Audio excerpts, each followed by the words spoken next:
They say the true nature of a person is revealed only when they are given power. But perhaps the truer test is how people treat you when they believe you have none at all.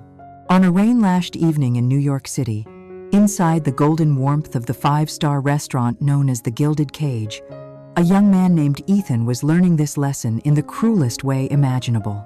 He moved with a quiet efficiency that was almost invisible, his smile genuine, his eyes intelligent, a waiter who took pride in his craft. Tonight was meant to be the most important night of his life. In the restaurant's most exclusive alcove, a table was set for two, a single perfect rose at its center. This was the table he had saved for months to book, the setting where he planned to ask Isabella, his girlfriend of 5 years, to be his wife. A small velvet box in his pocket felt both electric with hope and heavy with the weight of his entire future. He had arrived early, wanting everything to be perfect, when he saw them enter. It was Isabella's father, Mr. Sterling, a wealthy businessman whose condescending gaze always seemed to pass right through Ethan. And with him was Marcus, Ethan's best friend, the shift manager, the man he trusted like a brother. They sat at the very table Ethan had prepared, waiting for Isabella to join them for a pre-celebration drink. Ethan held back in the shadows of a service corridor, a happy surprise forming on his lips. But the words died before they were born. Their voices, low and laced with contempt, carried easily in the quiet corner. "I still can't believe she's dragged this on for so long with a pitiful waiter, Mr. Sterling chuckled, swirling a glass of scotch. Marcus let out a smug laugh. "Patience, sir. She's just waiting for the right moment to let him down easy. She saw the cheap little ring he bought. Honestly, it was embarrassing." Ethan's blood ran cold. The world seemed to tilt and blur. It couldn't be. But the conversation continued, each word a hammer blow against his heart. "She's with me now," Marcus boasted, his voice dripping with pride. "She knows her future is with someone who can give her the world, not just serve it to her on a tray, Mr. Sterling clapped Marcus on the shoulder. "That's my boy. You're the kind of man my daughter deserves." In that single, shattering moment, 5 years of love, a decade of friendship, and a lifetime of trust were incinerated. There was no rage, no fire, just a vast, cold, and silent void. The velvet box in his pocket no longer felt like a promise, but a tombstone. He backed away, melting into the darkness that had so suddenly consumed his world. His decision was made, not in the heat of anger, but in the icy calm of absolute heartbreak. The boy who had planned a proposal was gone, and in his place, something else, something much harder, was beginning to take shape. To the patrons of the Gilded Cage, he was just a part of the scenery, a phantom in a starched black uniform who moved with an economy of motion that spoke of long, grueling hours. He was Ethan, the waiter who always remembered whether you preferred your water with ice or lemon, the one whose smile was polite but distant, whose presence was so seamless it was easy to forget he was there at all. They saw the uniform, the serving tray, the quiet deference, and they made their assumptions. To them, he was a man defined by his role, a simple servant in their world of extravagant excess. They had no idea that the mind behind those observant eyes had once been on track to join their ranks, or perhaps to even surpass them. They did not know that this waiter, who refilled their wine glasses with a steady hand, had once been the most promising student in Columbia University's fiercely competitive economics program. Ethan had been a prodigy, a young man who saw the world not as a series of random events, but as a complex tapestry of systems, patterns, and predictable outcomes. His professors spoke of a rare, intuitive grasp of market dynamics, of a mind that could cut through statistical noise and find the elegant, underlying truth. He was destined for Wall Street, for a corner office with a view of the entire city, for a life of influence and wealth. But fate, as it often does, is the ultimate market corrector, introducing variables that no equation can ever truly account for. The variable for Ethan was his mother's illness, a sudden and cruel diagnosis that dismantled his meticulously planned future, piece by piece. The vibrant woman who had raised him alone, who had worked 2 jobs to ensure he had every opportunity, was now trapped in a sterile white room, fighting a battle that cost more than just courage. It cost money, a staggering terrifying amount of money. So Ethan made a choice. He traded the hallowed halls of Columbia for the sterile corridors of a hospital, his textbooks for medical charts, his promising future for a few more precious months with his mother.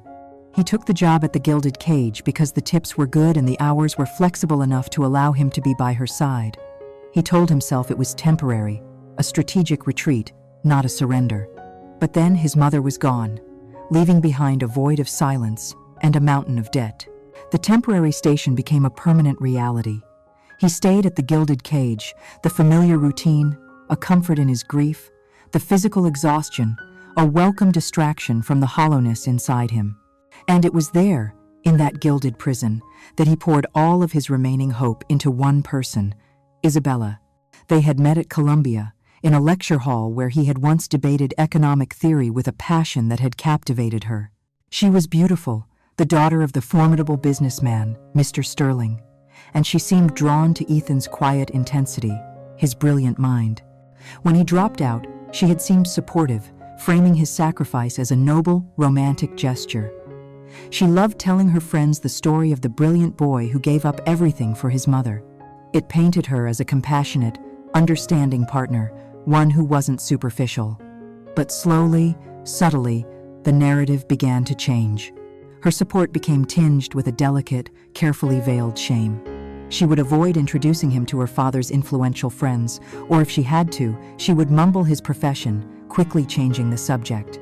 She posted photos of them on lavish vacations he could barely afford, but never a simple photo of him in his work uniform. Ethan, blinded by love and a desperate need to believe in something good, saw these as minor insecurities, little cracks in an otherwise perfect facade. He believed her love was for the man he was, not the man he could have been. He failed to see that for Isabella, his potential was the only thing she had ever truly been in love with, and his current reality was a social liability she was growing tired of managing. And then there was Marcus. Their friendship was forged in the unremarkable suburbs of their childhood, a bond built on shared dreams and countless hours of video games. Marcus had always been second best. In school, Ethan's grades were higher. In sports, Ethan was the natural athlete. When they both got jobs at the Gilded Cage years ago to save money, Ethan quickly earned the respect of the staff and management for his work ethic and intelligence, while Marcus got by on charm and cutting corners. Over the years, a quiet, venomous envy had taken root in Marcus's heart. He disguised it as brotherly concern, constantly reminding Ethan of his lost potential. "A guy like you, with your brain, shouldn't be clearing tables," he'd say, with a sympathetic arm around Ethan's shoulders, the words a poisoned balm designed to both soothe and sting. When a junior manager position opened up, Marcus used his networking skills and his willingness to flatter Mr. Sterling to secure the promotion, while Ethan, the more qualified candidate, never even considered applying, content in his temporary role. The small taste of power was all Marcus needed. He began to see Isabella not just as a beautiful woman, but as the ultimate prize, the final, decisive victory in a lifelong competition Ethan never even knew they were playing. Winning her would prove, once and for all, that he was the superior man. He began his campaign slowly, preying on Isabella's insecurities, whispering compliments when Ethan was busy on a double shift, positioning himself as the ambitious insider who understood her world, a stark contrast to the noble but ultimately stagnant waiter she was tied to. The foundation of Ethan's world, built on the supposed bedrock of love and loyalty, was being systematically eroded from beneath him by the two people he trusted most. He was living inside a beautifully constructed lie, a gilded cage of his own, oblivious to the fact that the door had been unlocked for months, and his keepers were merely waiting for the right moment to watch him fall. The night of the anniversary was orchestrated with the precision of a poet and the hope of a true believer. Ethan had choreographed every detail, every nuance, to create a perfect memory. The rain that fell outside was not a deterrent but a soundtrack, its gentle drumming against the stained glass windows of the Gilded Cage, a romantic counterpoint to the warm, amber glow within. He had chosen the most secluded table, nestled in an alcove draped with velvet, offering a breathtaking view of the glistening city skyline. He had spoken to the florist himself to ensure the centerpiece was composed of stargazer lilies, the first flowers he had ever given Isabella, their heady fragrance a testament to 5 years of what he believed was a shared history. In his pocket, the velvet box was a silent promise, a tangible culmination of every extra shift, every sacrifice, every dream he had for their future.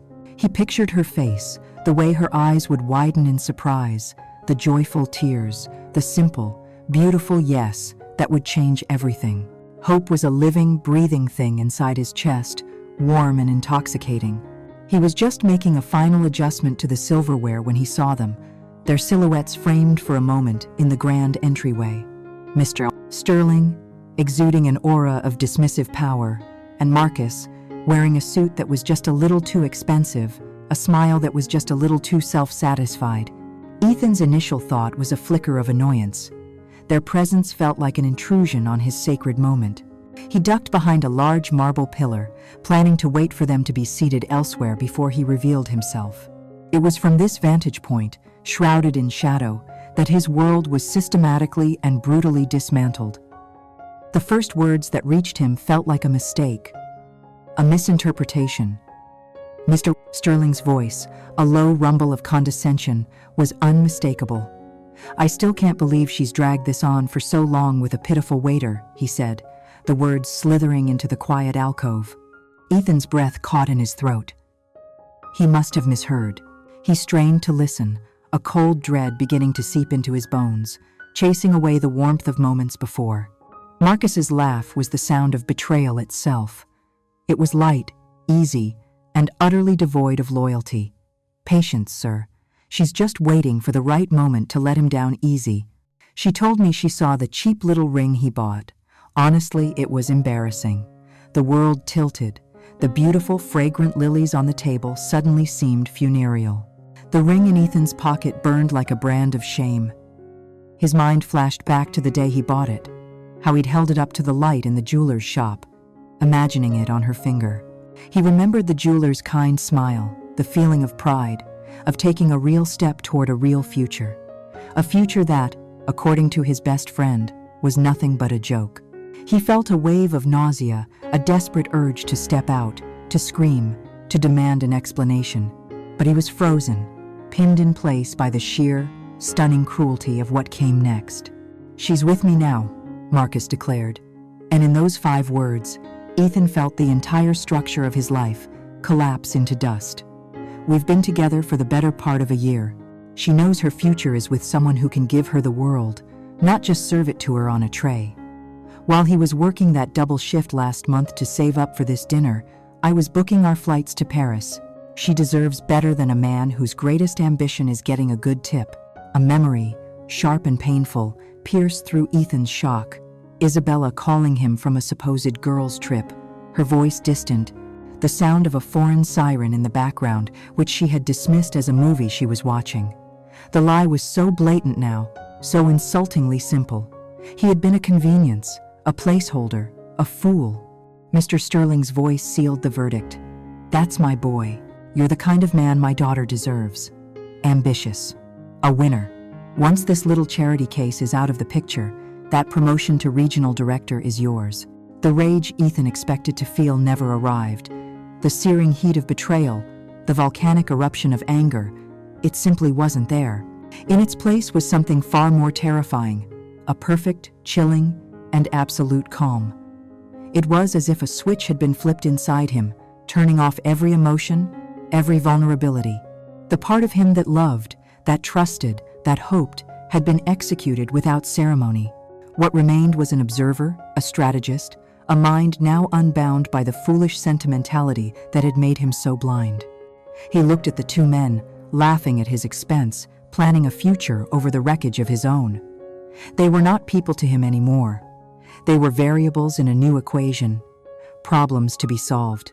His heart, once so full, was now a vacuum, and into that vacuum flowed a cold, clear sense of purpose. With a stillness that felt alien to him, he stepped out from behind the pillar. His posture was perfect, his face an unreadable mask of professional courtesy. He walked towards the alcove, his footsteps silent on the thick Persian rug. They looked up as he approached, a brief flicker of surprise in their eyes before their expressions settled back into dismissive arrogance. They saw only the uniform.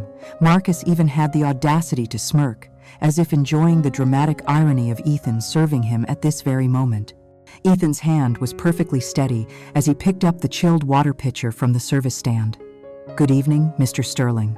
"Marcus," he said, his voice even and devoid of any inflection. He topped up their glasses, the water making a soft, polite sound as it hit the ice. He moved with the grace of long practice, his actions automatic, his mind a million miles away, already calculating, already planning. For a long second, his eyes met Marcus's. In that gaze, Marcus saw nothing of the friend he had known for 15 years. He saw a stranger, a void. It was enough to make his smirk falter for just an instant. "Will there be anything else for you, gentlemen?" Ethan asked. Mr. Sterling waved a hand, a gesture of impatient dismissal. "No, that will be all." Ethan gave a slight, formal nod. "Very good, sir. Enjoy your evening." He turned and walked away, his back straight, his pace unhurried. He did not look back. He walked through the bustling restaurant, past laughing couples and clinking glasses, a ghost at his own funeral. He went straight to the employee locker room, the sounds of the dining room fading behind him. He looked at his reflection in the mirror. The man looking back at him was the same, but different. The warmth in his eyes was gone, replaced by something that looked like polished stone. He took out his phone. He found Isabella's name, her picture smiling up at him, another ghost from another life. He pressed the call button. She answered on the second ring, her voice a practiced melody of sweet affection. "Hey, honey, I'm just about to leave. I can't wait to see you." The lie was so effortless, it was almost admirable. "Isabella," he said, and the sound of his own voice, so flat and lifeless, surprised even him. "Something's come up, a family emergency. I'm sorry, but I have to cancel tonight." There was a pause. He could hear the silent calculation on the other end of the line, the carefully concealed relief warring with the need to perform disappointment. "Oh no," she finally said, her voice dripping with fake sympathy. "Is everything okay? I'm so sorry, sweetie." He could hear it now, clear as day. The lie, the relief, the freedom. "Everything is fine," he said. "I'll call you later." He hung up before she could reply. He slid the phone into his pocket, his fingers brushing against the velvet box. Without a moment's hesitation, he opened a nearby trash can and dropped it inside. It landed with a soft, muffled thud, the final sound of a life that was now over. Ethan did not run from the gilded cage. He simply departed. He walked into the staff locker room, the echo of his own hollow footsteps the only sound in the small, sterile space. Methodically, he removed his uniform, the familiar fabric feeling alien against his skin. He folded the black vest, the starched white shirt, and the trousers with a precision that bordered on robotic. He placed the folded uniform on the bench, and on top of it, he laid his name tag, his locker key, and the wine opener that had been a gift from the staff years ago. It was a ritual of severance, a quiet, formal resignation from a life that no longer existed. He put on his worn jacket, walked out the employee entrance into the rain-slicked alley, and never looked back. The cacophony of the city, the screech of tires on wet asphalt, the distant wail of a siren, it all sounded muted, as if he were listening to it from underwater. The rain soaked through his jacket, but he didn't feel the cold. He was an island of absolute stillness in the chaotic current of the city, a man whose internal world had fallen so silent that the outside world could no longer truly touch him. His apartment, once a small sanctuary of comfort and shared memories, now felt like a museum of a dead civilization. Every object was an artifact of a colossal lie. The photograph of him and Isabella smiling on a beach, the cheap souvenir from their first road trip, the coffee mug she had given him that read, "World's Best Boyfriend." He moved through the space with the dispassionate air of an undertaker. He didn't smash the photograph in a fit of rage or weep over the mementos. Instead, he gathered them all, every last trace of her, and placed them in a black trash bag. He took out his laptop, and with a series of deliberate clicks, he erased his digital life. Social media accounts vanished. Years of photos were permanently deleted. He blocked her number, Marcus's number, and the numbers of all their mutual friends. It was a systematic purge, a scorched earth policy enacted upon his own heart. He was unplugging himself from the matrix of their shared existence, ensuring there was no way back, no way for their poison to ever reach him again. The days that followed were a colorless haze. He existed, but he did not live. He sat in the dark of his apartment for hours, watching the headlights of passing cars paint fleeting patterns on the ceiling. He didn't eat, feeling no hunger.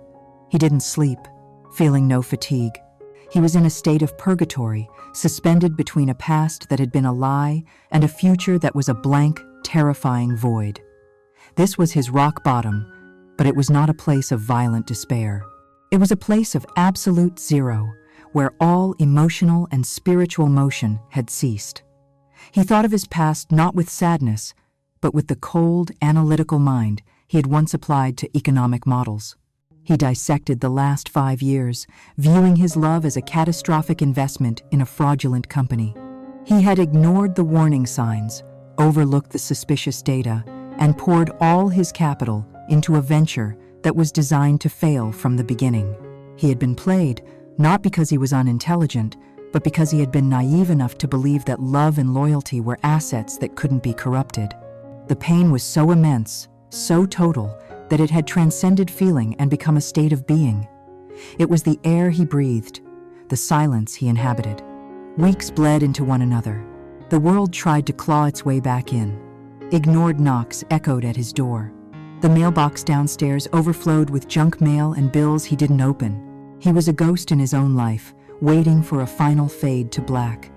It was on one such gray afternoon that he finally forced himself to go downstairs, not out of any desire to rejoin the world, but from the simple, practical need to stop the mail carrier from complaining to the building superintendent. Amidst the pile of credit card offers and takeout menus, there was one envelope that stood out. It was made of thick, creamy, expensive paper. It bore the crest of a prestigious, old-world law firm, Vanderbilt, Blackwood, and Crane. It was addressed to him, Mr. Ethan Cole, in elegant, typed script. He felt nothing. No curiosity, no intrigue. It was just another piece of paper from a world he had disconnected from. He carried it upstairs and let it sit on his empty kitchen counter for 3 days. Finally, driven by a flicker of the analytical mind that still functioned beneath the ice, he opened it. The language inside was dense, a thicket of legal terminology. He scanned the document, his eyes catching on certain phrases. The last will and testament of Mr. Alistair Cole. His great-uncle, a man he barely remembered, a reclusive, eccentric figure from his mother's side of the family whom he had met only a handful of times as a small child. His mother had called him a dragon, a man who sat atop a mountain of gold and breathed fire on anyone who came near. Ethan continued to read, his eyes moving dispassionately over the words until they landed on a single sentence that made him stop. As his last living relative and sole beneficiary, the entirety of the Alistair Cole estate is hereby bequeathed to Mr. Ethan Cole. He read the sentence again, and then a third time. He scanned down the page, past clauses and subclauses, until he saw the appendix detailing the estate's estimated value. The number was so vast, so utterly incomprehensible, that for a moment he was certain it had to be a cruel joke, a misprint. It was more money than the gilded cage made in a decade. It was the kind of wealth that didn't just change a life, it created and destroyed worlds. But there was more. The money, the letter explained, was the least of it. The inheritance included the deed to the Cole family estate, a sprawling, isolated property in the Hudson Highlands, a place he hadn't seen since he was 5. It included the keys to a vault containing Alistair's entire private library, described not as a collection of books, but as an arsenal of knowledge covering corporate law, military strategy, human psychology, and the brutal art of economic warfare. And finally, there was the centerpiece of the inheritance, a single, leather-bound journal. The letter described it as Alistair Cole's life's work, his magnum opus, containing secrets that were far more valuable than any currency. A key to a safe within the mansion's library would grant him access to it. This was not an inheritance, it was an anointing. It was a key, a map, and an entire armory, bestowed upon him by a man he never knew, at the precise moment he had nothing left to lose. For the first time in a month, Ethan felt something. It wasn't happiness or excitement. It was the faintest tremor of purpose. It was the cold, clean feeling of a chessboard being placed in front of him, the pieces reset, the game about to begin again. But this time, he would not be a pawn. He would be the player. He stood up, walked into his bedroom, and pulled a single, dusty duffel bag from his closet. He packed a few changes of clothes, his laptop, and the letter. He left everything else behind. As he walked out of the apartment for the last time, leaving the key on the counter, he felt the ghost of his past life watching him go. He didn't look back. The waiter was dead. The heir had been born. The journey north from New York City was a passage from one world to another. The relentless, chaotic energy of the metropolis slowly gave way to the ancient, brooding stillness of the Hudson Highlands. Ethan watched as the landscape transformed through the train window, the concrete and steel dissolving into dense forests of oak and pine, their leaves just beginning to burn with the colors of autumn. The air itself seemed to change, growing heavy with the scent of damp earth and history. The estate, when he finally arrived, was more imposing than he could have imagined. It wasn't a modern palace of glass and light, but a fortress of dark gray stone and ivy, a Gothic manor that seemed to have grown organically from the rocky cliffside it commanded. It was called Greycliff, and it stood in magnificent, defiant solitude, a monument to a forgotten dynasty. A 10-foot iron fence, rusted but unbroken, encircled the sprawling grounds. Following the lawyer's cryptic instructions, Ethan found a loose stone at the base of the gatepost. Beneath it lay a single, heavy, ornate iron key. It was a small test, a hint of the mind that had orchestrated all of this. His uncle was not a man who left things to chance. He was a man who designed puzzles. The key turned in the massive oak door with a groan of disuse, and as Ethan stepped inside, he was met with a profound, cathedral-like silence. The air was cool and still, thick with the smell of old wood, beeswax, and decaying paper. A fine layer of dust covered everything, a shroud preserving the house exactly as its master had left it. It was a time capsule, a tomb, and as Ethan would soon discover, a crucible. He explored the echoing rooms, his footsteps, the only sound. He found a Spartan bedroom, a vast, commercial-grade kitchen that looked untouched, and drawing rooms filled with furniture, hidden under white sheets, like rows of patient ghosts. But it was the library that stopped him in his tracks, that made him finally understand the true nature of his inheritance. It was a 2-story rotunda, ringed with floor-to-ceiling shelves of dark mahogany, crammed with thousands upon thousands of books. A spiral staircase led to a second-level gallery, and a massive, unlit fireplace stood like a stone altar at its center. This was not a gentleman's collection of literature and classics. This was an arsenal. He spent days just taking inventory, his fingers tracing the spines of the books, feeling the weight of the knowledge they held. Here was Sun Tzu's The Art of War placed next to a modern treatise on hostile corporate takeovers. The collected works of Machiavelli sat beside a heavily annotated manual on psychological warfare used by intelligence agencies. There were volumes on everything from forensic accounting and international banking law to nonverbal communication and the art of deception. It was the curriculum for a kingmaker or a tyrant. It was a masterclass in the acquisition and application of power, written by the victors of history. In the center of the main wall, hidden behind a sliding panel disguised as a bookshelf, he found the safe. He used the key from the lawyer's office, and inside, sitting alone on a bed of black velvet, was the journal. It was a heavy, leather-bound tome, filled with his uncle's dense, almost microscopic handwriting, a mix of plain English, complex mathematical formulas, and a coded shorthand that Ethan didn't recognize. This, he knew, was the Rosetta Stone to his new life. And so, his transformation began. The year that followed was a period of monastic devotion. The world outside Greycliff ceased to exist. He became a hermit, a scholar of vengeance. His life fell into a rigid, unforgiving routine. He would wake at dawn, his first hour spent on grueling physical exercise in a dusty, forgotten ballroom. He was forging a new body, one that could withstand the pressures of the war to come, burning away the last vestiges of the soft, weary waiter. The rest of his day, often stretching late into the night, was spent in the library. He slept on a small cot he'd moved next to the fireplace, unwilling to waste a moment traveling to a bedroom.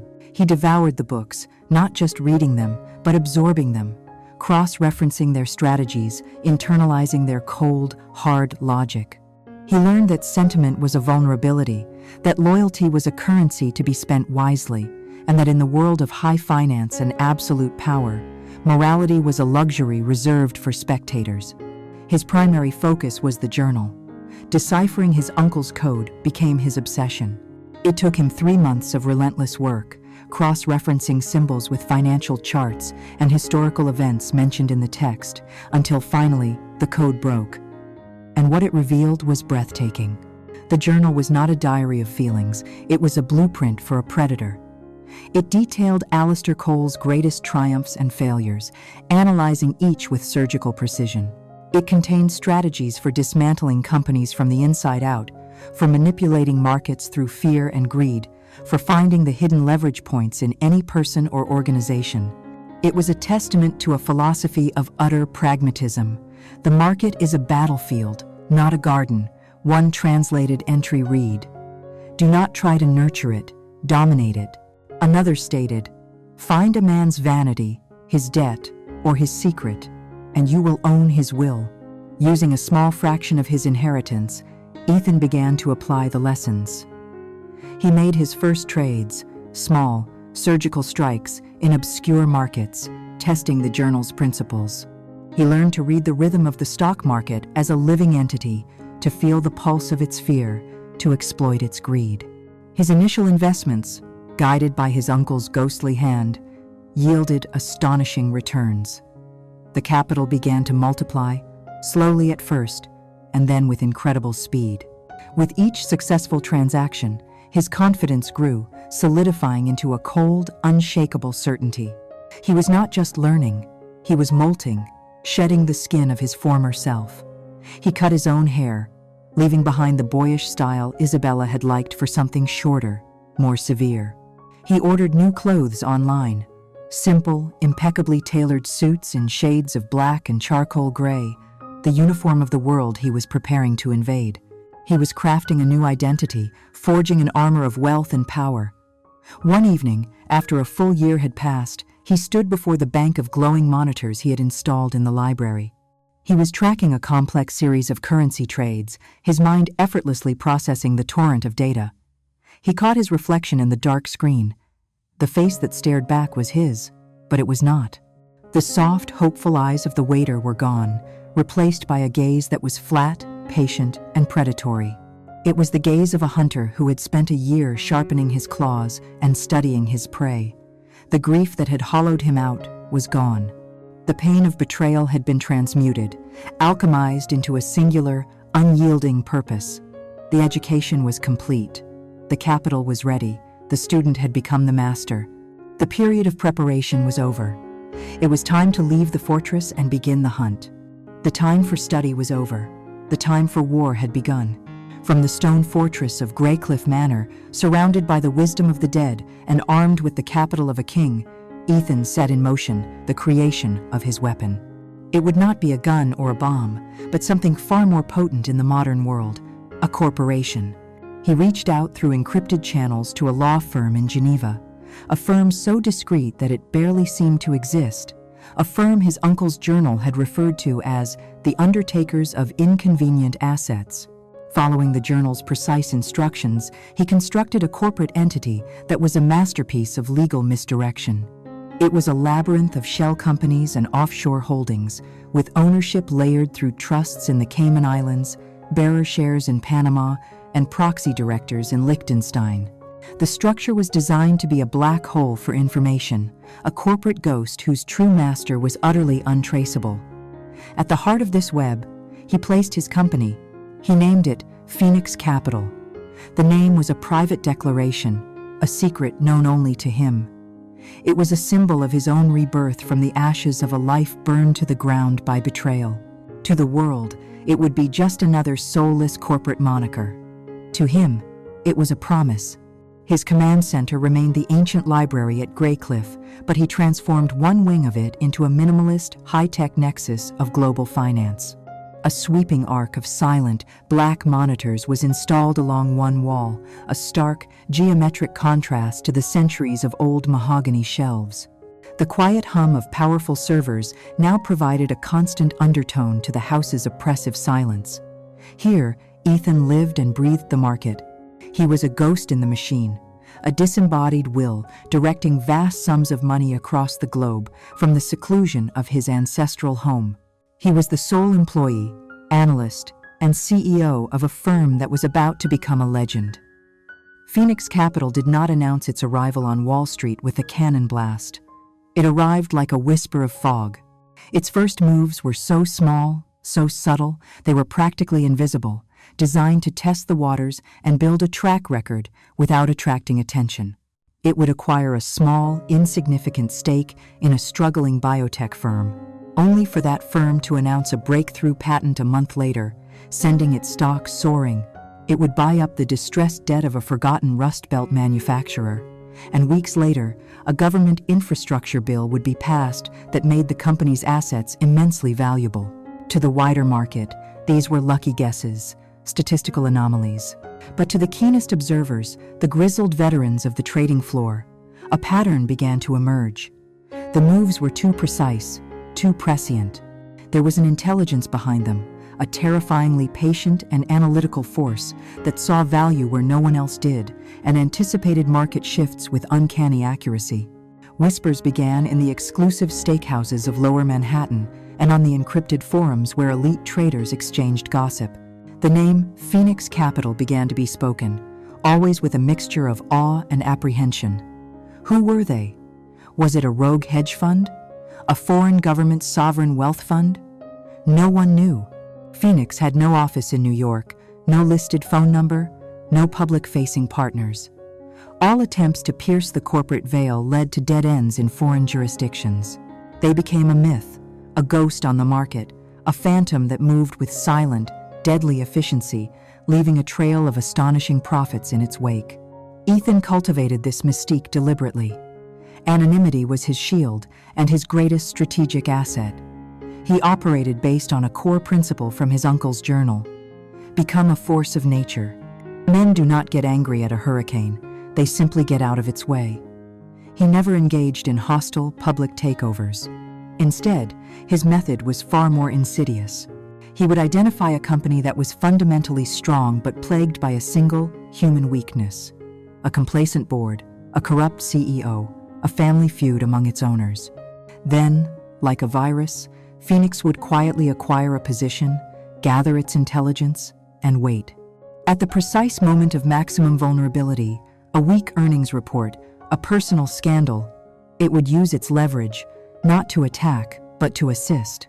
It would propose a new slate of directors, provide a much-needed infusion of cash in exchange for a controlling interest, or privately present a corrupt executive with irrefutable evidence of their wrongdoing and offer them a quiet resignation as the only alternative to public ruin.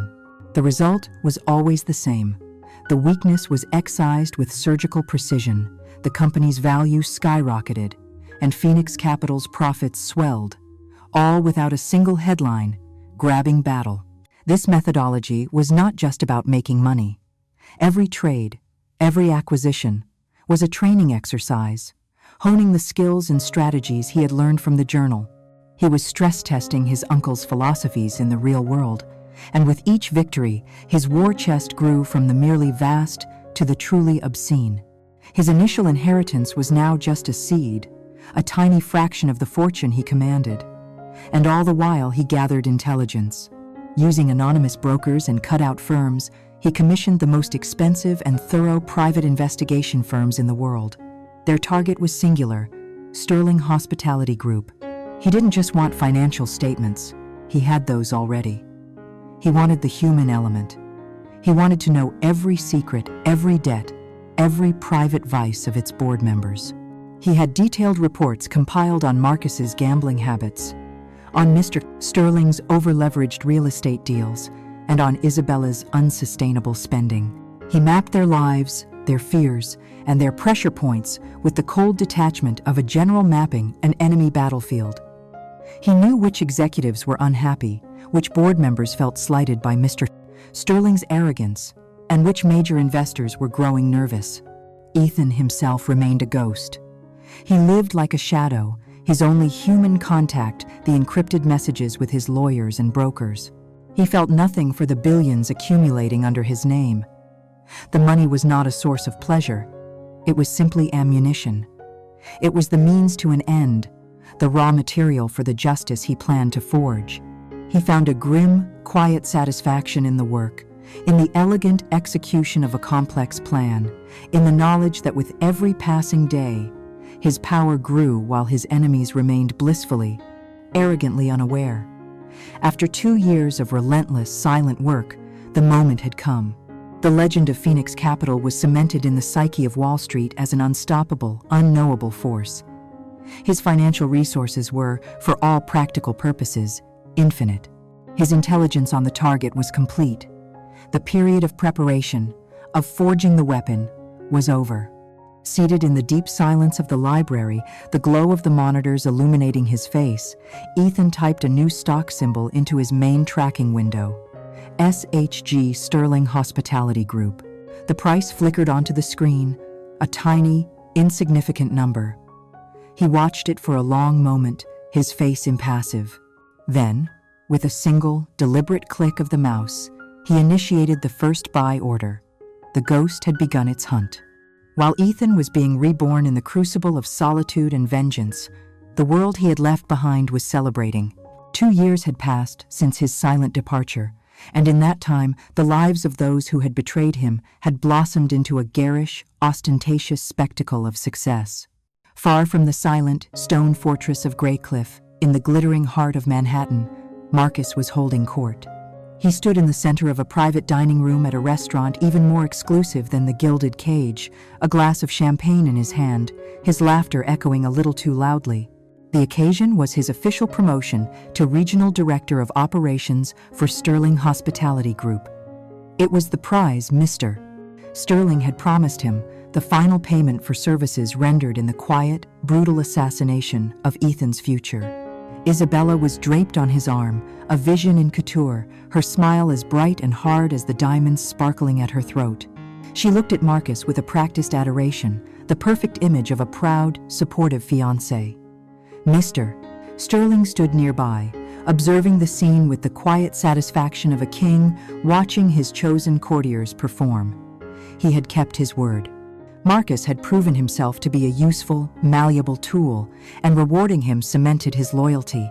To the assembled guests, a collection of junior executives, social climbers, and wealthy heirs, Marcus and Isabella were the city's newest power couple, a portrait of effortless success. Marcus, emboldened by the champagne and the sycophantic audience, was telling a story about a recent business trip, embellishing his minor role in a hotel acquisition, casting himself as a brilliant corporate strategist. He had begun to believe his own propaganda. The memory of his success, being a treachery bought and paid for promotion, had been conveniently buried under layers of ego and self-congratulation. He was no longer the jealous friend. He was a self-made man, a titan in training. This new identity was one he wore with relish. When he walked through the lobby of the Gilded Cage now, it was with an air of ownership. He no longer saw the staff as former colleagues, but as mere functionaries, extensions of the furniture. He would find fault in the smallest details, berating a busboy for a misplaced fork or a waitress for a less than dazzling smile. He had a special contempt for the waiters, seeing in their quiet deference a reflection of the man he had usurped. He saw Ethan in every one of them, and it filled him with a perverse sense of dominance. He had escaped that life, that class, and he would never let anyone forget it. He was a master now, and he expected the world to bow accordingly. Isabella, meanwhile, had curated her life into a flawless digital narrative. Her social media was a masterwork of aspirational fantasy, a constant stream of images designed to project a life of sublime, unadulterated bliss. Here she was, sipping cocktails on a yacht in the Amalfi Coast. Here, front row at New York Fashion Week. Here, a close-up of a new designer handbag, casually placed next to an untouched plate of Michelin-starred food. Every post was a carefully constructed tableau, every caption a meticulously crafted blend of faux humility and overt bragging. She had long since reframed the story of Ethan in her own mind. The betrayal was no longer a betrayal. It was an act of empowerment. She had chosen herself, chosen a life of ambition and luxury over one of stagnant, middle-class sentimentality. She had escaped a future of potlucks and budget vacations. In her version of events, she was the protagonist who had bravely left a dead-end relationship to pursue her destiny. Ethan was a ghost, a footnote in a chapter she had firmly closed. On the rare occasion that an old acquaintance, someone from the time before her grand reinvention, would ask about him, she and Marcus had a prepared script. They would exchange a knowing, pitying glance. "Poor Ethan," Isabella would say, her voice dripping with a condescending sympathy she did not feel. "He was a lovely person, truly. Just no ambition, no spark. I realized I needed a partner who wanted to conquer the world with me, not just watch it from the sidelines." Marcus would then add his part, shaking his head with faux solemnity. "It's a shame. A guy with his brains could have done anything. But some people are just content to be background players. I do hope he's happy, wherever he island." They would say these words, and their friends would nod in understanding, reinforcing the narrative that Ethan Cole was a sad but necessary casualty on their glorious march to the top. They spoke of him as if he were dead, a relic of a past they had transcended. They had no idea how right they were. The Ethan they knew was dead, and the one who had taken his place was watching. Their entire world, this glittering facade of success, was funded by a single, increasingly vulnerable source: Sterling Hospitality Group. The engagement ring on Isabella's finger, a diamond so large it was almost comical, was paid for by Marcus's bonus. That bonus was signed off on by Mr. Sterling. And Mr. Sterling's fortune was tied, inextricably, to the company's stock. And the stock was now being slowly, methodically, and silently devoured. They lived in the penthouse of a grand castle, decorating the walls and throwing lavish parties, completely oblivious to the fact that a relentless, invisible army was tunneling through the foundations, stone by stone. Mr. Sterling himself, a man whose arrogance was exceeded only by his complacency, noticed nothing amiss. He saw the daily stock fluctuations as nothing more than market noise. He read financial reports about a mysterious and aggressive new firm called Phoenix Capital, making waves in other sectors, but dismissed them as irrelevant to his stable, old money world of hospitality. He was a dinosaur, basking in the sun, unaware of the approaching asteroid. The height of their oblivious bliss was captured in a single, perfect image. It was a post on Isabella's Instagram account celebrating their 2-year anniversary. The photo was of her and Marcus on the balcony of their penthouse apartment, the city lights spread out beneath them like a carpet of jewels. They were kissing, a perfect silhouette of love and power. Isabella was holding up her hand, her engagement ring catching the light, the diamond exploding into a starburst of brilliance. The caption was the final, ironic touch. It read, "2 years with my king, building our empire one perfect day at a time. Number blessed, number power couple, number future is bright, number unstoppable." As her finger tapped share, sending this portrait of blissful ignorance out to her thousands of followers 500 miles away in a library of stone and shadows, Ethan Cole clicked his mouse. The action was silent, devoid of all emotion. It executed a block trade of Sterling Hospitality Group shares, a purchase so large it would have sent a shockwave through the company had it been public. But it wasn't. It was another quiet, anonymous acquisition for Phoenix Capital. He watched the confirmation message flash on his screen, his ownership stake now a significant, dangerous percentage. He glanced at a second monitor, which displayed Isabella's social media feed, the very picture she had just posted. He looked at the ring on her finger, a bauble purchased with the profits of a company he was bleeding dry. A cold, thin smile touched his lips for the first time in years. The future, he thought, was indeed bright. Just not for them. In the world of high finance, an empire rarely collapses in a sudden, violent explosion. It dies a slower death, a death by 1,000 cuts, a gradual erosion of its foundations until the entire, glittering edifice implodes under its own weight. For Sterling Hospitality Group, the first cut was so small, so insignificant, that it was barely noticed. It appeared as a single line item in a quarterly report, a marginal dip in profits that Mr. Sterling dismissed with an impatient wave of his hand as a consequence of a soft market. He was a man who believed in his own invincibility and the enduring power of his brand. He saw his company not as a fragile ecosystem, but as a granite mountain, impervious to the petty squalls of the economy. This was his first and most critical mistake. The second cut was deeper, more painful. SHG was on the verge of acquiring a chain of boutique Art Deco hotels in Miami's South Beach, a passion project for Mr. Sterling, a jewel he intended to add to his corporate crown. The deal was all but signed. Contracts were drafted, handshakes exchanged. Then, less than 48 hours before the final signing, a ghost swept in. An obscure, newly formed investment group, funded by a source no one could identify, made an all-cash offer that was 10% higher than Sterling's. The deal collapsed overnight. Mr. Sterling was apoplectic. He raged in the boardroom, blaming his legal team, his acquisition analysts, anyone but himself. He saw it as a singular, humiliating defeat, a case of being outmaneuvered by a lucky upstart. He never once considered that the lucky upstart was merely the gloved hand of a far more dangerous, invisible enemy. Soon, the cuts began coming faster, a relentless series of misfortunes that seemed to defy all statistical probability. A confidential 5-year expansion plan for Asia, known only to the most senior executives, was leaked to a prominent financial news website. The leak, filled with sensitive projections and strategic vulnerabilities, not only alerted their competitors, but also spooked investors, causing SHG's stock to slide by a worrying 7 points. Then came the human cost. The celebrated head chef of the Gilded Cage, a culinary genius who was the heart and soul of their flagship restaurant, abruptly resigned.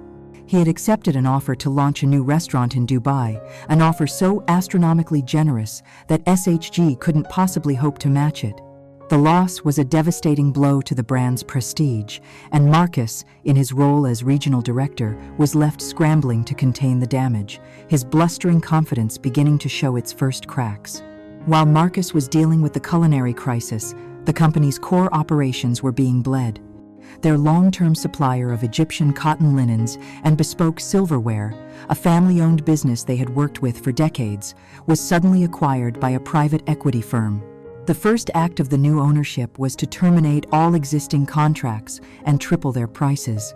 The move sent a shockwave through SHG's procurement department, forcing them into costly, last-minute deals with inferior suppliers. To Mr. Sterling and his board, these events felt like a plague of biblical proportions, a string of terrible luck that defied explanation. They were fighting fires on multiple fronts, their resources stretched thin, their morale beginning to fray. They saw chaos, but they failed to see the design. They heard the discordant notes, but they couldn't hear the symphony. The moment of horrifying clarity came not in the boardroom, but in the sterile, quiet office of the company's chief financial officer. He had called an emergency meeting with Mr. Sterling, his face pale, his demeanor grim. On a large monitor, he displayed a series of complex charts showing SHG's stock trading activity over the past 18 months. "Look here, Richard," the CFO said, pointing to a persistent, unmistakable pattern. "It's not institutional investors. It's not day traders. It's a single entity, working through dozens of different brokerage houses, hiding its tracks perfectly. They've been accumulating our stock, slowly, patiently, relentlessly, always buying on the dips, always staying just under the 5% threshold that would require public disclosure." He pulled up another screen. "We did some digging. Every time we've had a problem, the Miami deal, the leak, the supply chain disruption, it's been followed by a dip in our stock price. And every single time, this entity has been there, buying up the shares at a discount. They aren't just an investor, Richard. They're a predator. And they've been hunting us for a very long time. Mr. Sterling stared at the screen, the blood draining from his face. The disconnected pieces of his recent nightmare, the failed deals, the poached talent, the bad press slammed together in his mind, forming a single, terrifying picture. This wasn't bad luck. This was a coordinated, brilliantly executed assault. This was war. Who? He finally managed, his voice a low growl. The CFO typed a final command, and a name appeared on the screen, stark and unadorned. Picho Enix Capital. We don't know, the CFO admitted. As far as the street is concerned, they don't exist. They're a ghost. No office, no CEO, no history. All we know is they have an apparently bottomless supply of cash and the patience of a crocodile. The rage that had been simmering in Mr. Sterling for months finally erupted. He slammed his fist on the polished mahogany desk. This was an affront to his legacy, a violation of the world he commanded. Find them, he roared. I don't care what it costs. Use every resource. Call in every favor. I want a name. I want a face. I want to know who dares to do this to me. He immediately went on the offensive, but he was a heavyweight boxer fighting a phantom. He used his old-world network of influence, calling powerful friends at investment banks and regulatory agencies. But every inquiry was met with the same frustrating answer. Phoenix Capital was legally impenetrable, a fortress of offshore accounts and corporate veils. He tried to project an image of strength, issuing a press statement that dismissed the unusual trading activity as proof of the market's confidence in SHG's robust future. He was a lion, roaring into the empty savannah, unaware that the hunter was watching him from a high perch, completely unmoved. Hundreds of miles away, in the deep silence of Greycliff Manor, Ethan read Mr. Sterling's arrogant press release on one of his monitors. A flicker of cold amusement crossed his face. It was all unfolding exactly as his uncle's journal had predicted. The initial dismissal, the dawning awareness, the impotent rage, the blustering public denial, the playbook of a proud, cornered man, was utterly predictable.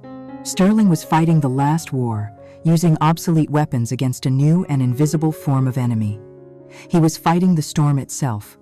The time for silent accumulation was over. The time for psychological warfare had begun.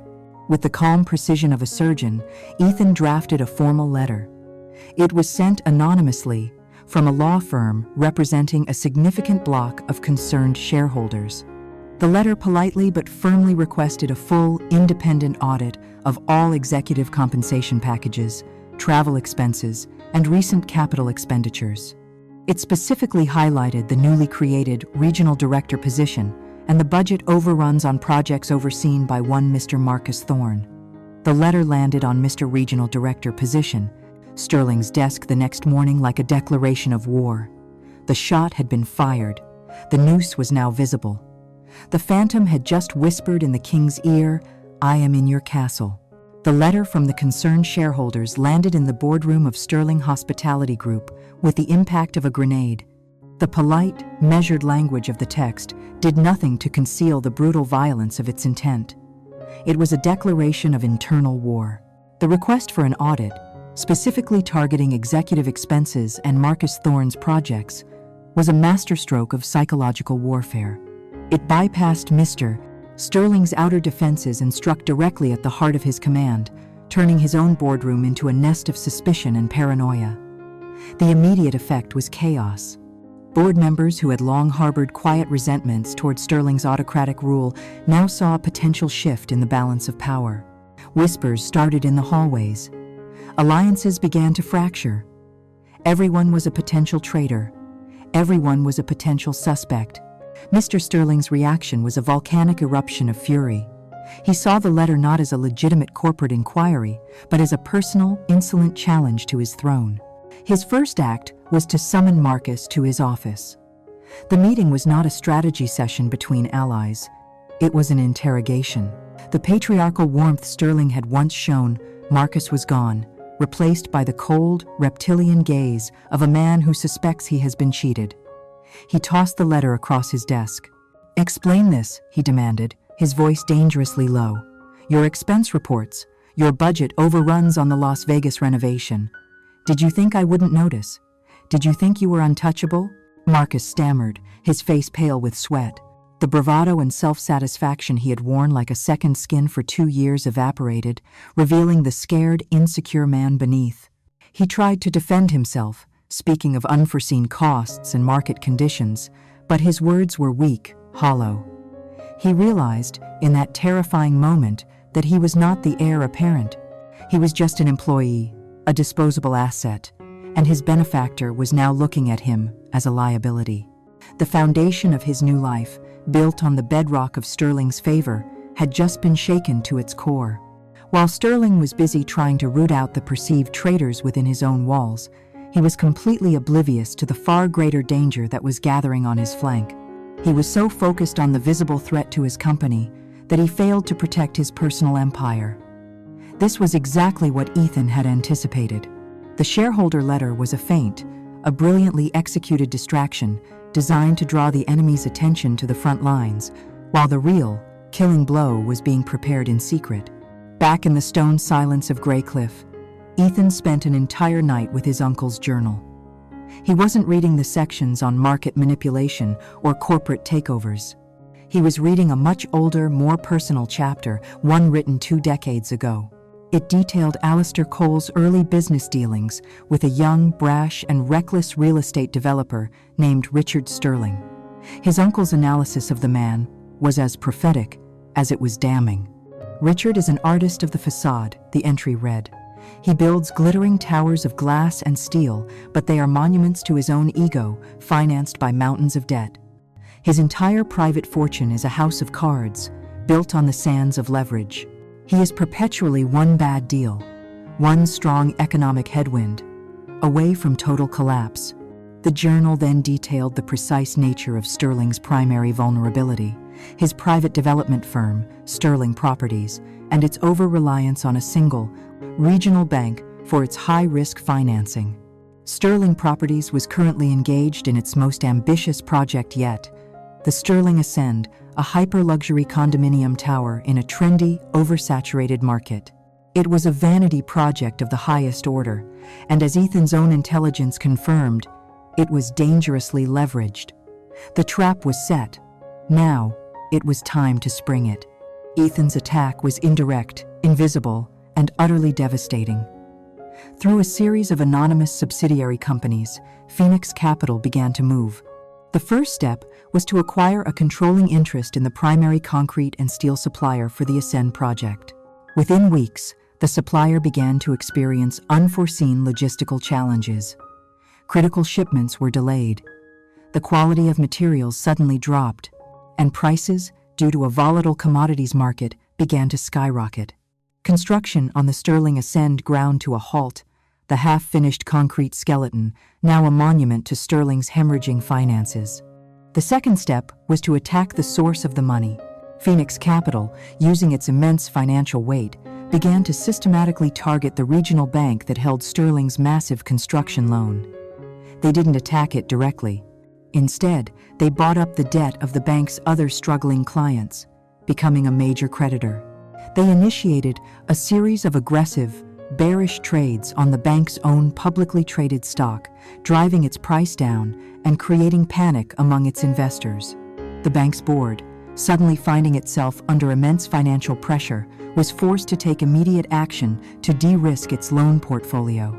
Their most over-leveraged, highest-risk client was, of course, Richard Sterling. They informed him that, due to the construction delays and a re-evaluation of market conditions, they would not be extending any further credit.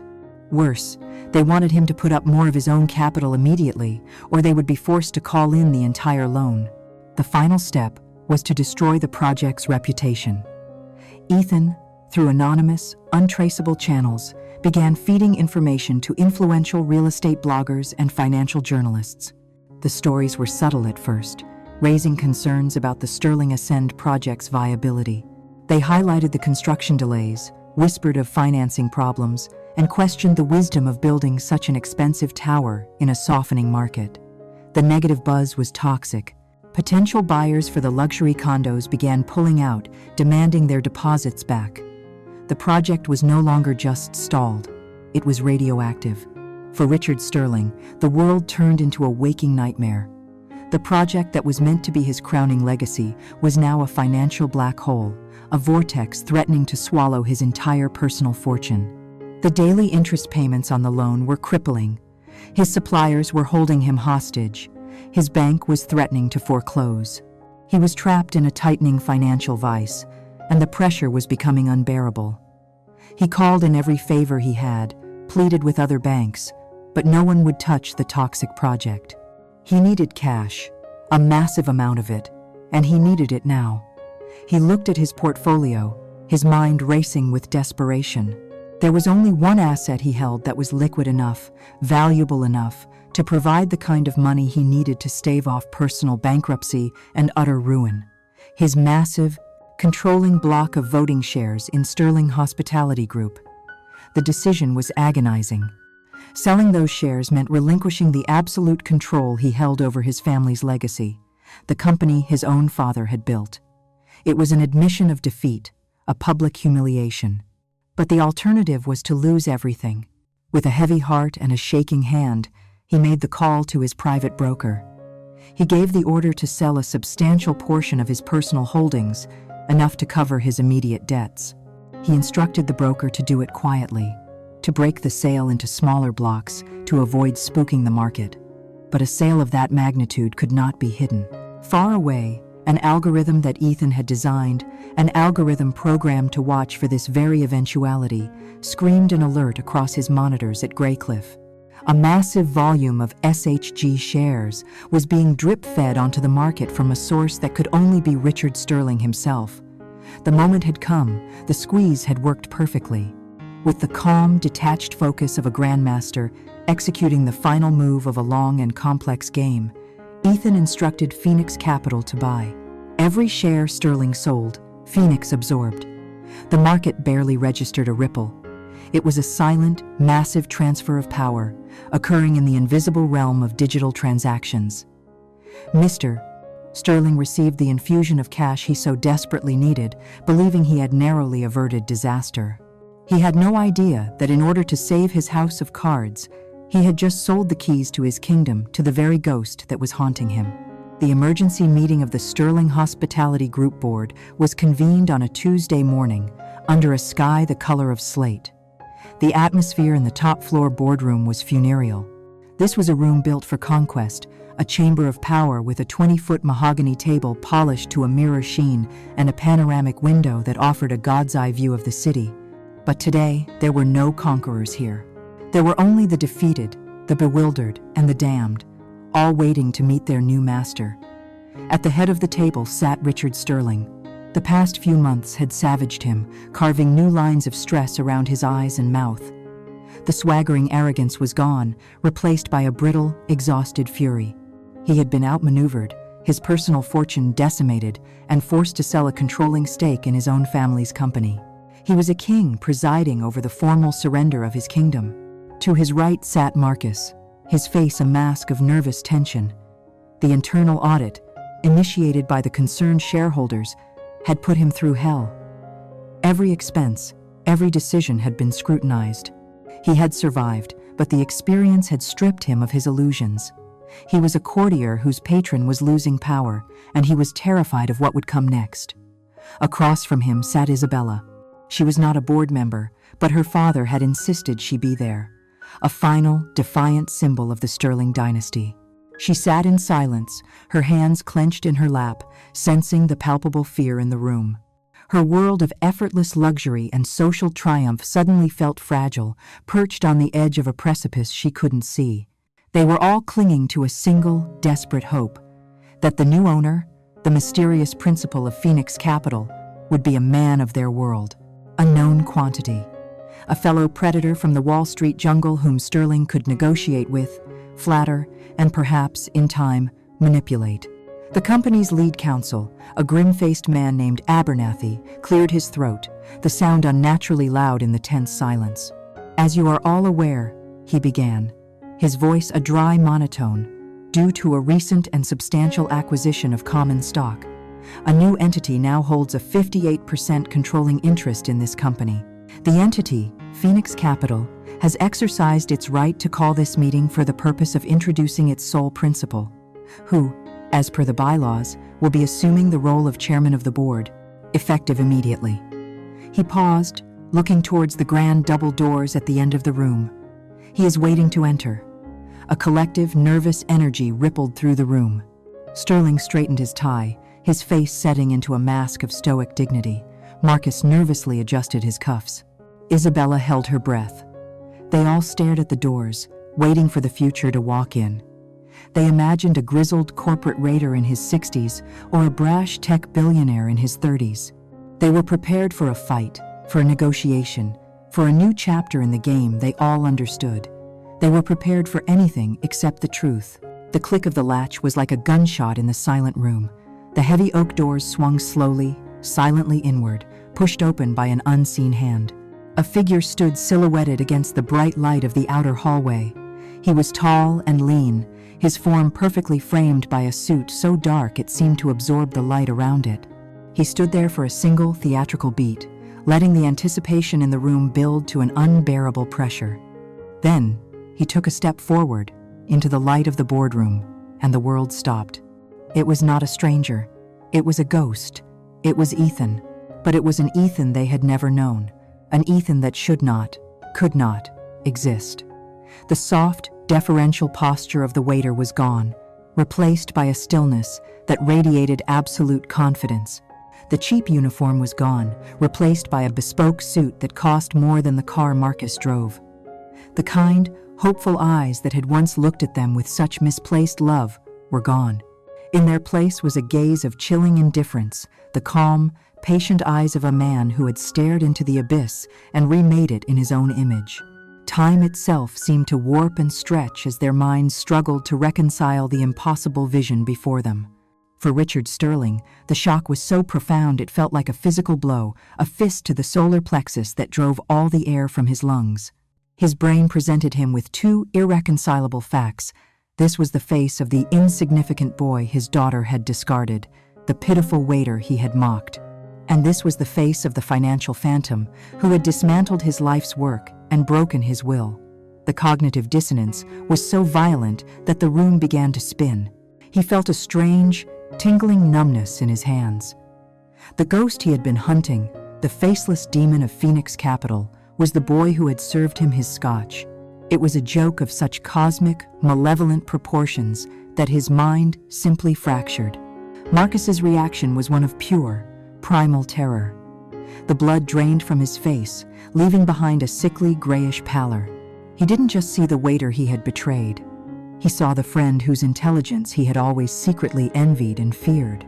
He saw the quiet, analytical mind that he had mistaken for passivity, now looking at him from across a chasm of power so vast he couldn't even comprehend it. Every smug insult, every treacherous act, every whispered lie came rushing back to him, not as a memory of triumph, but as a self-written indictment, now being read by his executioner. He began to tremble, a slight, uncontrollable tremor that started in his hands and spread through his entire body. He wanted to shrink, to disappear, to become as invisible as he had once believed Ethan to be. But for Isabella, the moment was something else entirely. It was the shattering of her entire reality. The man she had deemed unworthy, the man she had cast aside for being ambitionless, for being an obstacle to the life she deserved, was now standing before her as the living embodiment of everything she and her father had ever coveted: wealth, power, control. He hadn't just succeeded without her. He had used his success to purchase her world, her father, her future. It was a refutation of every choice she had ever made. The life she had so carefully constructed, her identity as a woman who had upgraded, was revealed for what it was: a catastrophic miscalculation. She saw not just the ghost of a love she had thrown away, but the ghost of the life she could have had. A gasp, small and strangled, escaped her lips, and her hand flew to her mouth, her perfectly manicured nails pressing into her pale skin. Her eyes, wide with horror, met his. But there was no recognition in them for her. No flicker of old love or even hatred. There was nothing. And that was the most terrifying thing of all. Ethan said nothing. The silence was his symphony. It was filled with their silent screams, their shattered certainties, their dawning horror. He walked the length of the room with a slow, deliberate pace, his polished Italian shoes making no sound on the plush carpet. He walked past the terrified board members, past a trembling Marcus, past a frozen Isabella. He walked directly to the head of the table, to the chairman's seat, the seat that Richard Sterling currently occupied. He stopped behind it. He did not ask Sterling to move. He simply waited. The silence stretched, becoming a weapon in itself. Finally, with the broken, mechanical movements of a defeated man, Richard Sterling slowly, painfully pushed his chair back and stood up. Ethan pulled the chair out, the soft slide of its base on the floor an impossibly loud sound, and sat down. He was home.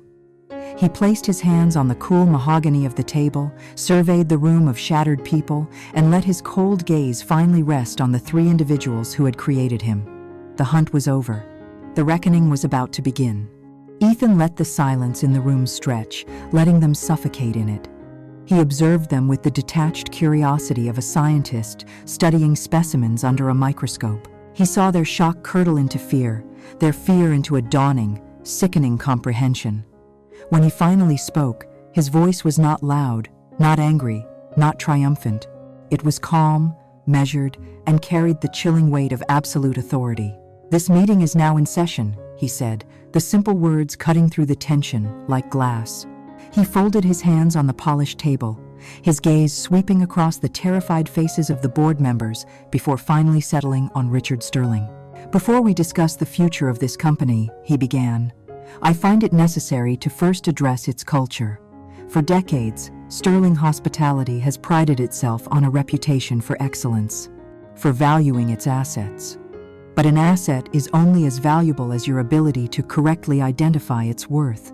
Sometimes, the most valuable assets are hidden in plain sight, overlooked, and ultimately discarded out of ignorance or arrogance.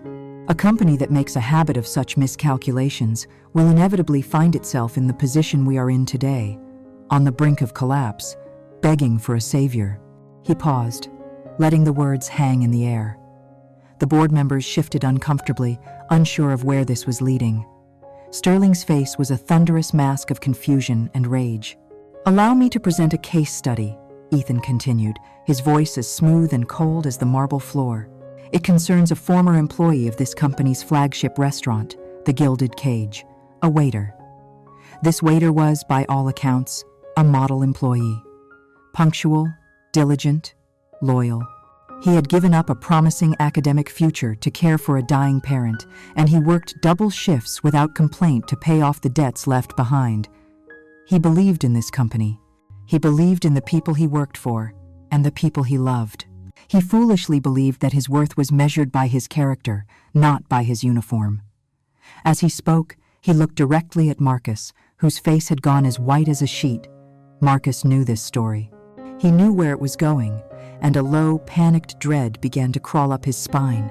"This waiter," Ethan went on, his gaze now shifting to lock onto Richard Sterling, decided to propose to the woman he loved, the daughter of a powerful man. He saved for months to book a table at the very restaurant where he worked, hoping to create a perfect, unforgettable moment. But he arrived early, and he overheard a conversation between the powerful father and the waiter's best friend. Ethan's voice dropped slightly, becoming even quieter, yet more intense. He began to quote them, his memory perfect, his delivery a flawless, soulless imitation of their own cruel words. "I still can't believe she's dragged this on for so long with a pitiful waiter," he recited, looking at Sterling. Then his eyes moved back to Marcus. She saw the cheap little ring he bought. Honestly, it was embarrassing. He saw Marcus flinch as if he'd been physically struck.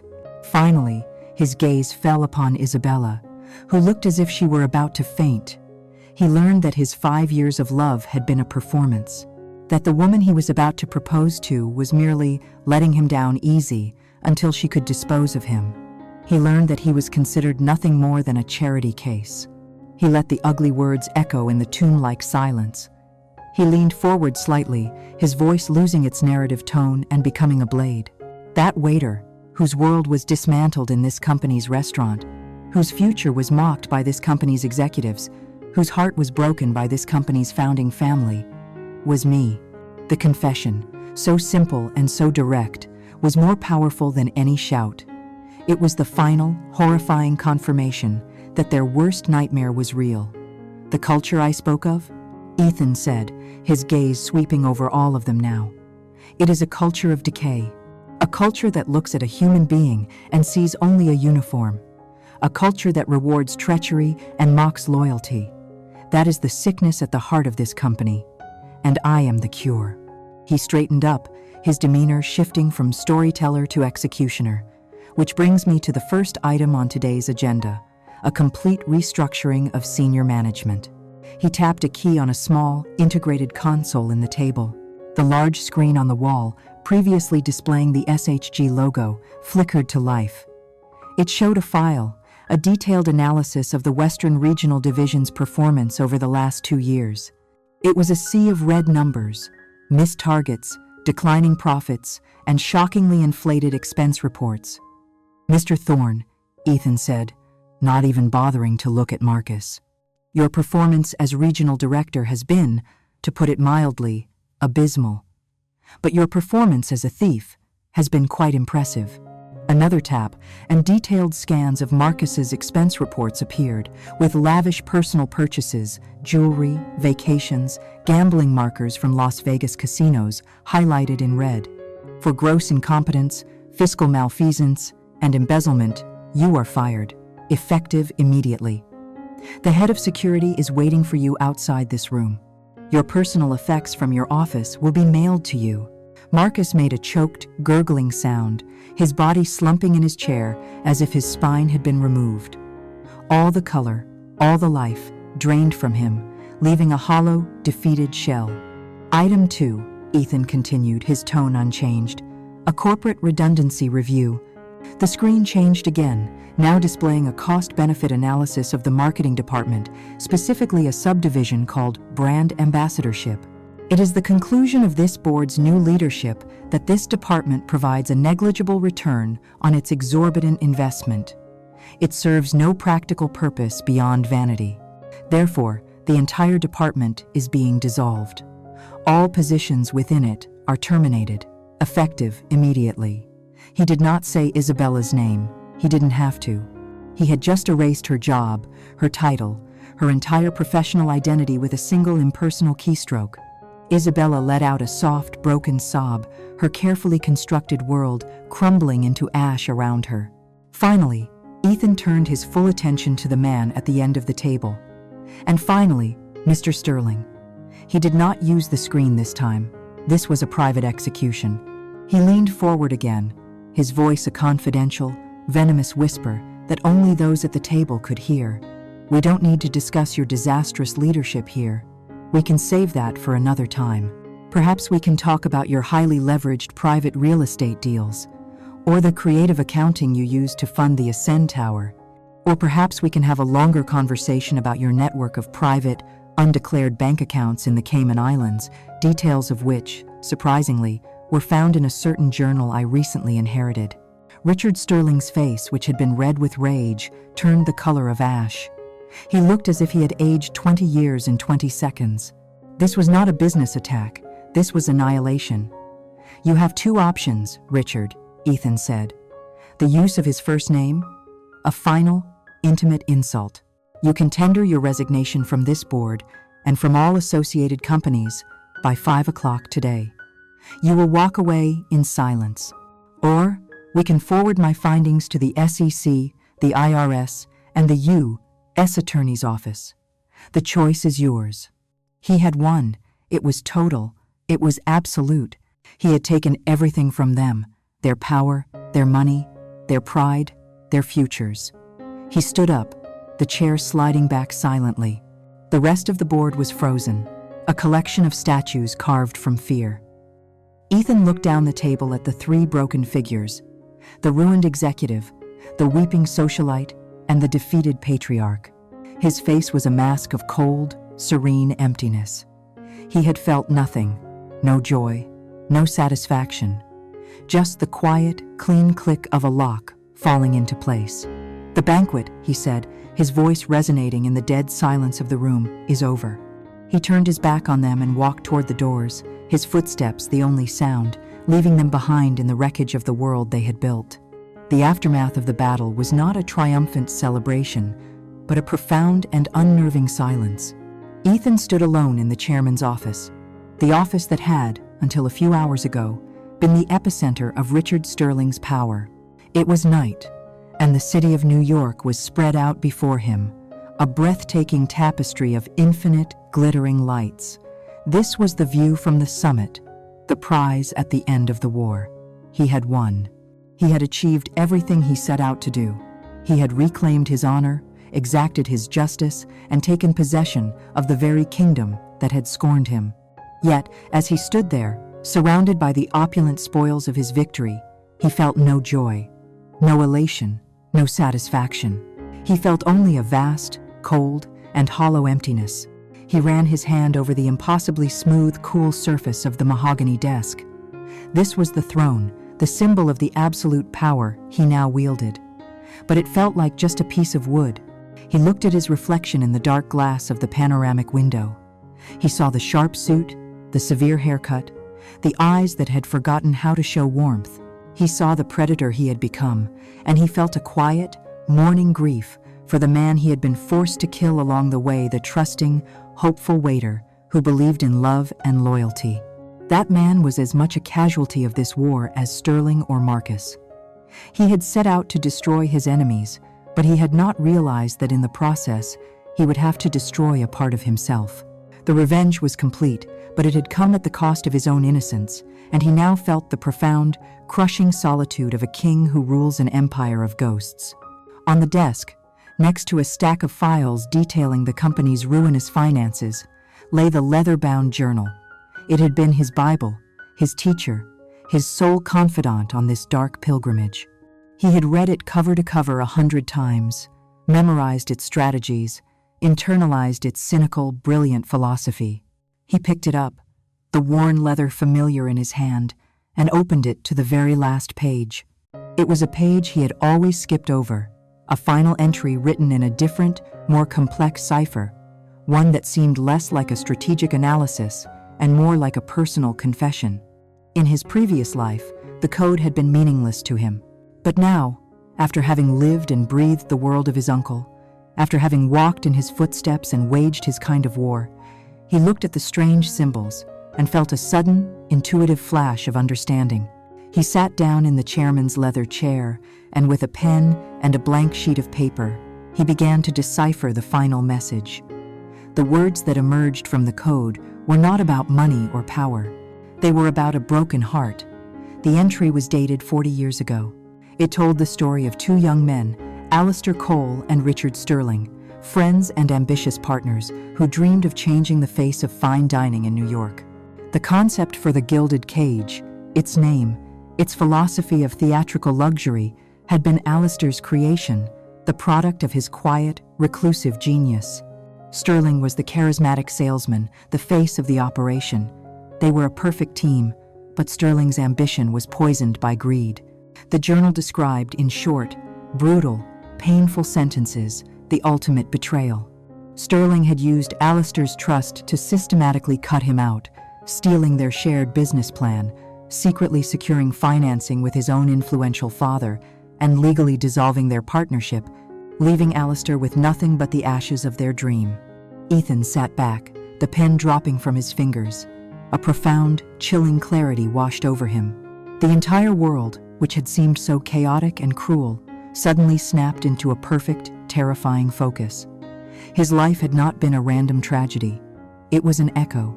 His love for Isabella, her father's disdain, the betrayal by a trusted friend for money and status, it was history, repeating itself with a different cast of characters. His uncle, embittered and broken, had retreated from the world, but he had never stopped watching.